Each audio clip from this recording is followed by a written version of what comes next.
Summary of Flyaway Peter by David Malouf. In the years before World War I, Jim Saddler lives in Australia. He is 20 years old. He likes to spot the different kinds of birds that fly through the coastal swamplands where he spends most of his time. One day, Ashley Crowther, a rich 23-year-old who just got back from living in England, sees Jim on his property watching a bird. Ashley is interested in what Jim knows because he inherited this land. In fact, he's so moved by Jim's passion for birdwatching that he offers him a job.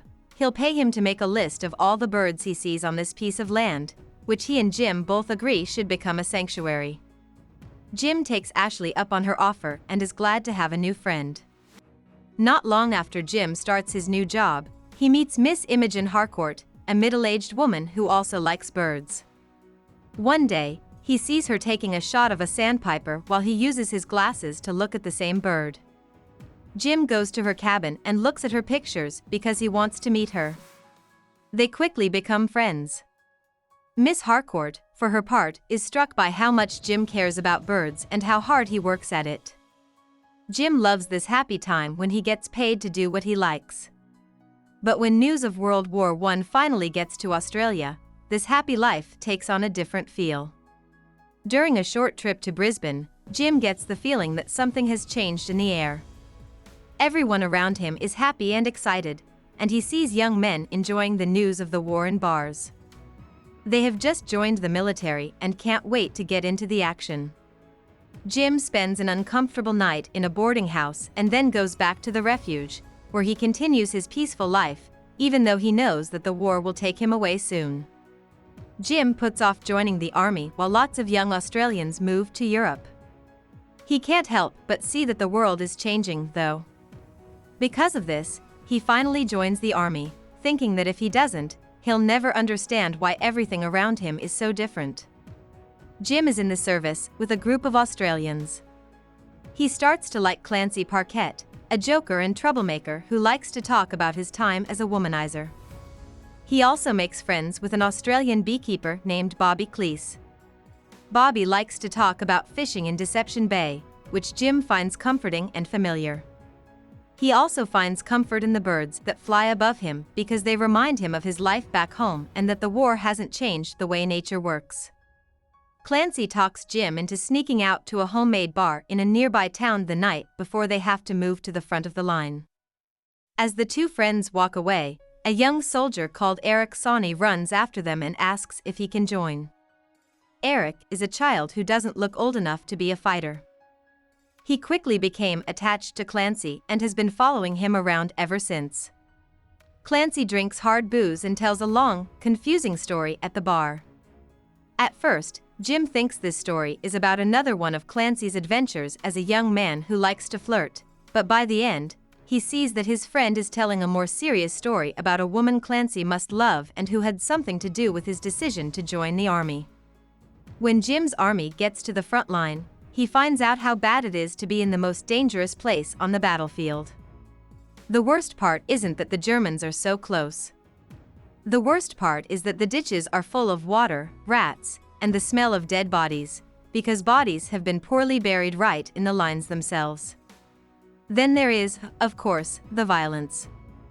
Even though Jim never sees any German forces, he knows they are there because their snipers are shooting at him. One of Jim's fellow infantrymen is killed when he dares to look over the barrier to see what's beyond the ditches.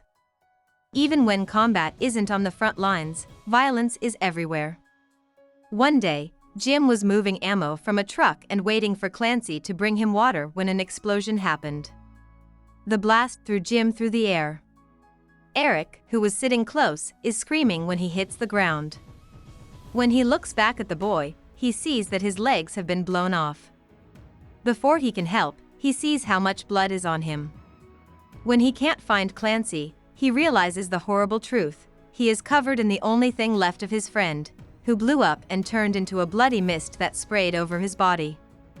Eric is lucky enough to live long enough to get to the hospital. A few days later, Jim goes to see him, and it's hard for him not to look at where the boy's legs should be under the sheets. He tells Eric that everything will be fine, but the boy doesn't believe him because he is an orphan and has no one to care for him. During his service, Jim was sent to a lonely forest to gather fuel. There, he saw an old man digging in the ground. At first, he thinks the man must be making a grave, but he soon realizes that he is actually planting a garden. Even though he feels sad and helpless and thinks the world is full of violence and bad things, this moment makes him think of home and Imogen Harcourt, giving him a moment of happiness and hope for the future. Ashley Crowther is also at war in Europe, but he became an officer in the military. He did this soon after Jim left Australia. The only reason he waited was to make sure that his new wife had a safe baby. His and Jim's paths will cross every once in a while, and the two old friends will share a quiet moment. Now, Ashley is looking at a man with a garden hoe in a lonely place. It could be the same man who gave Jim hope. Later, as Jim and his group rush onto the battlefield and run toward the enemy lines, Jim has an out-of-body experience. He thinks he's a bird flying over the whole scene, but then he sees he's standing on the ground and looking up at the sky. He has a strange feeling that his body is falling apart, and then he blinks and finds himself under a tent. Inside, there are a lot of pale troops crowded together, and a man is sorting them out one by one on a cutting block. He sees a tag on the clothing of everyone he sees. When he turns to his side, he is surprised to see Ashley Crowther, who tells him to stand up and that he knows the way out. Outside, Ashley shows Jim where the old man put the garden in the woods. Several people are digging in the ground, and Jim leaves Ashley to work with them. Clancy appears next to Jim and tells him to keep going. Jim says he thought Clancy just vanished into thin air. Clancy says, "No, mate, not air. Earth." He then tells Jim that they need to dig through to the other side. As Jim starts to dig, he sees that Ashley is nowhere to be found.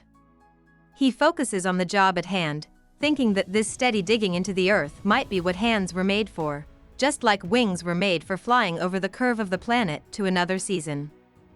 Ashley's wife tells Miss Harcourt that Jim has died and that Ashley was hurt in the same fight but managed to stay alive.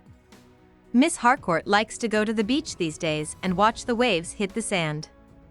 One morning, while she is doing this, she sees a man surfing. She has never seen anyone on a surfboard before, which makes her excited about the sport. But this newness hurts her because it tells her that the past is gone.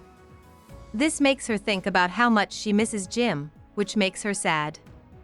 Still, she can't help but watch the surfer, and she decides that it's an eager turning, for a moment, to the future. About the author.